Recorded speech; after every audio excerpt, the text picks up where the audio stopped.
Mark Carney. It was a raucous welcome for Liberal leader Mark Carney in the capital Sunday.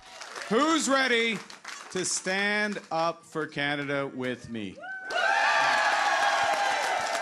Mark Carney touching down in British Columbia for the first time during his election campaign, rallying his base. There is the ghost of Catherine McKenna in the room.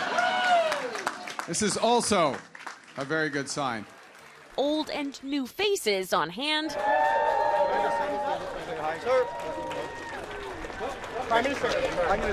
The Liberal leader making sure to make time for Islanders.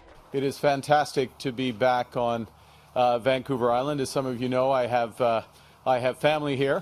Today in central Saanich, making a specific pitch to retirees with stock markets in turmoil amid the ongoing trade war, promising temporary support by reducing the minimum amount that must be withdrawn from a registered retirement income fund by 25% for a year. And the benefit here is that seniors won't have to withdraw as much of their hard-earned savings when markets are volatile, as they will continue to be until this trade war is sorted out. Carney is also pledging to boost the guaranteed income supplement by 5% for a year to help low-income seniors, another pivot to deal with an unpredictable White House. Then there was talk about the environment. As Canadians, nature is our nature. Carney looking to expand protected areas, adding new national parks and making access to them free this summer. And in light of the U.S. hiking softwood lumber duties, Carney had this message for forestry workers. I recognize that there's 50,000 workers that are affected by this. I recognize the importance of this industry.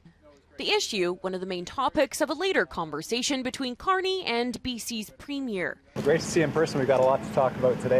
Right now, Liberals are holding on to their lead. On the island, though, polling is projecting primarily a sea of blue. Victoria is leaning Liberal, but 2 seats, Esquimalt-Saanich-Sooke and Saanich-Gulf Islands, are a toss-up. It's very competitive at play.